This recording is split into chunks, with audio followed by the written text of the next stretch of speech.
Golf Channel Academy, this is School of Golf. I'm Sarah Brown, alongside the Professor, Martin Hall. And Martin, you correctly predicted Jordan Spieth to win the Masters. Who do you have for the RBC Heritage? I feel like I'm turning into a bookie. I like, for the at Harbour Town, I like 2013 champion Graeme McDowell. He's a very straight hitter of the golf ball, a wonderful putter, obviously can play under pressure. We've seen that in his Ryder Cup career. I like it, and there's a couple of things he does with his golf swing that I think are great. He's obviously very in tune with his ball flight tendencies. I've watched him hit balls when they've been down there at PGA National at the Honda, and he hits the ball almost straight. It's just a very, very, very slight draw. But I think if it was left too long, you would hit heavy draws. And the way he corrects that, the way he keeps his swing pretty neutral, pretty balanced, he takes a lot of practice swings off to the left. For many people, that would make them cut it. Not for him. He's not going to cut it from there. He just has a swing that would, I'll just pick a number, might hit a 15-yard draw left unattended, and then he puts about a 14-yard fade in his practice swing, ergo, ball goes fairly straight. Now, that doesn't mean everybody should do that.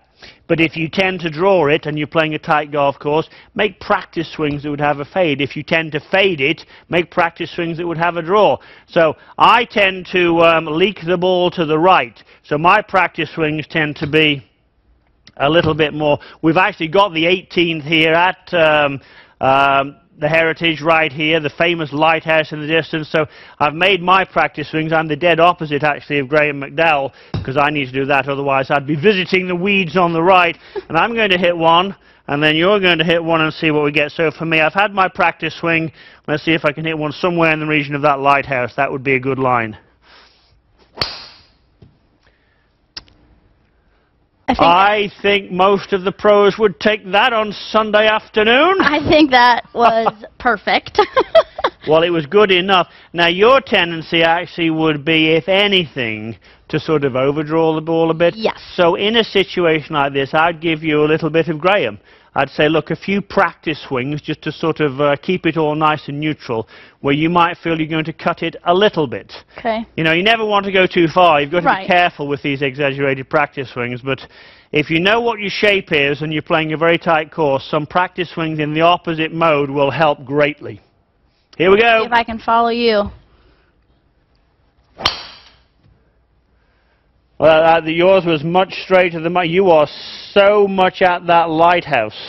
I think the pros at Harbour Town will take both of our drives. They on certainly 18. would. You know, you really do got some game, girl, no question about it. Well, thank you so much, but we need to take this game and they need to use it out on the driving range for them. And thanks for joining us on Golf Channel Academy for the best in golf instruction. For more great tips like this, watch School of Golf Tuesday nights at 8 p.m. Eastern.